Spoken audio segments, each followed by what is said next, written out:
José Bové, un autre monde est en marche. C'était son affiche de la présidentielle 2007. Je ne suis pas certain qu'Emmanuel Macron se soit réclamé de cet héritage linguistique 10 ans plus tard. Que devient José Bové? Je me suis récemment demandé. Et me suis aperçu qu'il approchait 67 ans. Donc une vie idéaux. 67 ans après sa naissance en 1953 à Talence en Gironde, commune désormais connue comme celle de l'Université de Bordeaux. José Bové a démontré que l'on pouvait passer par la case prison et finir député. Il fut député européen durant 9 ans, 11 mois et 17 jours, de 2009 à 2019. Il passa quelques mois en prison pour la destruction du McDonald's de Millau, la destruction de plants de riz transgéniques au centre CIRAD de Montpellier, la destruction de semences de maïs transgéniques en pénétrant chez Novartis à Nérac. En 2007, José Bové a recueilli 483 008 voix, soit 1,32% des suffrages exprimés à la présidentielle. Cette manière d'être en marche pour un autre monde fut en quelque sorte récupérée par Emmanuel Macron 10 ans plus tard.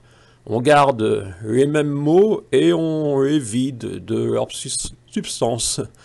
On leur insuffle un autre sens. Car oui, je ne suis pas certain qu'Emmanuel Macron marche sur la même route que José Bové. L'important n'est donc pas d'être en marche, mais le chemin. Celui de José Bové est donc passé par le démontage du McDonald's à Millau.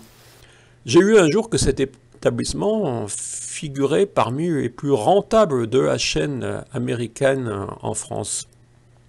Ce qui peut être vu comme un bilan catastrophique, comme la récupération du slogan En Marche.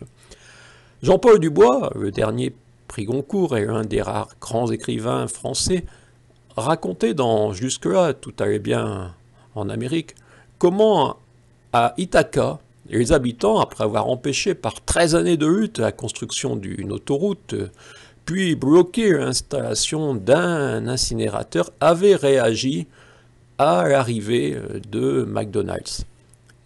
Il n'y eut ni protestation ni scandale. Simplement, tout le monde ignora superbement la pitance industrielle. Aujourd'hui, faute de clients, le McDonald's a appuyé boutique. Cet exemple confirme bien qu'il s'agit bien d'une volonté collective.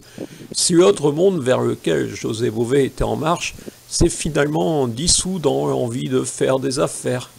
Et je ne crois pas que la crise du coronavirus y change quelque chose. Je les vois déjà repartir au galop, mes contemporains. José Bové, je vous souhaite un agréable anniversaire. Vous avez essayé. J'ai des doutes sur la possibilité que cette vidéo lotoise vous parvienne devant les yeux.